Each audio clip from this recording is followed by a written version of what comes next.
Hello and welcome back. Today I want to talk about a recent abstract release or a recent headline from the American Heart Association.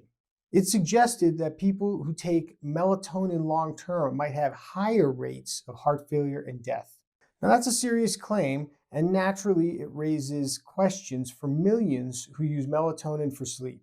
So today I want to unpack what this report actually means, how melatonin works inside the cardiovascular system, and how 25 years of peer-reviewed science compare to this new unreviewed data.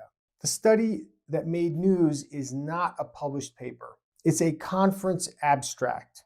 So that's a short summary presented at a meeting of a not yet peer-reviewed paper. This study was based on electronic health record databases. It was a database of adults with insomnia. Investigators compared those who reported melatonin use with those who didn't and found higher rates of newly diagnosed heart failure and all-cause mortality. Now, because this is observational, meaning researchers only observed associations, they can't actually say melatonin caused those outcomes. They also didn't have precise information on the dose, formulation, meaning immediate or controlled release, or the duration of therapy. And importantly, melatonin is sold over the counter. So many non-users might actually have taken it without documenting it. The melatonin users likely had severe insomnia, depression, or other comorbid illnesses, of which independently increase cardiovascular risk.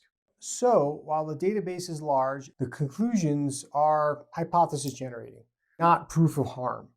Melatonin is a hormone secreted by the pineal gland, and it's secreted mostly at night. Its cardiovascular actions have been studied for decades. What does it do? It helps the endothelial cells and nitric oxide signaling. So endothelial cells are the cells lining our arteries. They protect our arteries from damage and from harm. They also create an enzyme called ENOS, endothelial nitric oxide synthase. What that does is it generates a gas, nitric oxide, which modulates vascular tone, meaning it supports flexibility and tension in the arteries. It also has a mitochondrial and anti-inflammatory effect. Melatonin scavenges free radicals and stabilizes mitochondrial membranes. It actually binds up and neutralizes those free radicals that cause harm to our cells and specifically to the mitochondria. One of those agents that does that is nitric oxide. It also helps to modulate autonomic tone and regulate circadian rhythms. When it modulates sympathetic tone at night, it helps improve what is a natural lowering of blood pressure at bed and a normal lowering of sympathetic tone. Melatonin is integral for circadian regulation. So at night, it helps circadian rhythms slightly reduce sympathetic tone and then reduce nighttime blood pressure in many people. It has potent anti-inflammatory effects. When we look at studies, trials in surgical and heart failure patients show decrease in C-reactive protein and interleukin-6. These are some primary inflammatory generating cytokines. Mechanistically then, melatonin has mostly protective or modulating roles, and not ones that would predict heart failure or higher mortality. Let's look at what 25 years of peer-reviewed data actually show. What does it do to blood pressure? Controlled release melatonin, typically 2 milligrams nightly, lowers nocturnal blood pressure by about 3 to 4 millimeters of mercury. This doesn't happen with immediate release forms. Keep that in mind. What about for heart attacks?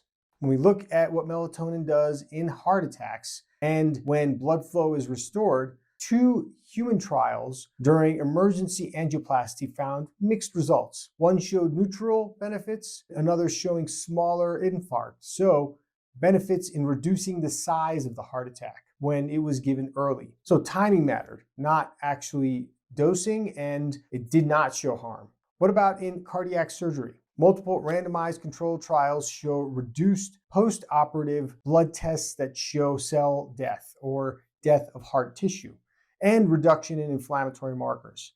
So again, no adverse outcomes. How about in chronic heart failure?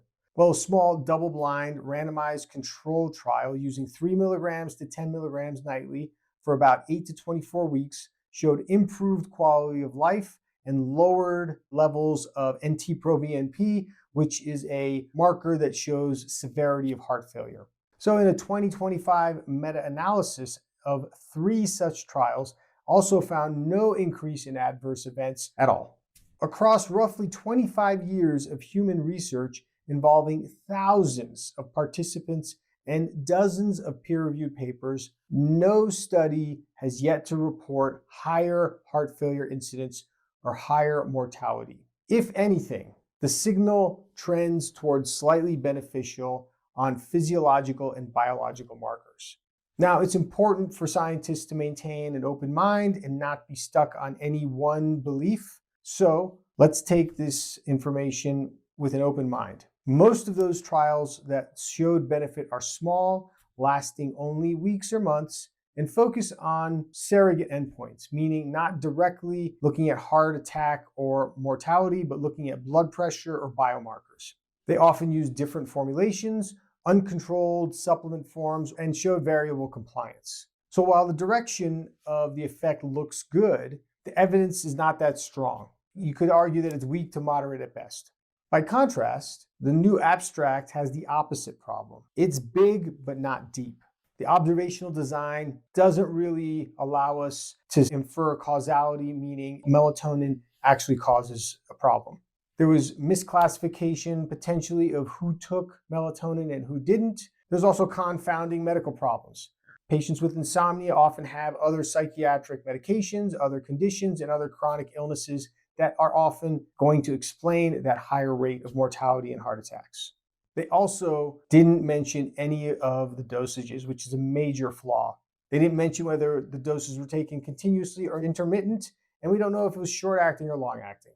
What about outcome validation? The outcomes of heart failure were based on coding and paperwork and not on actual chart review.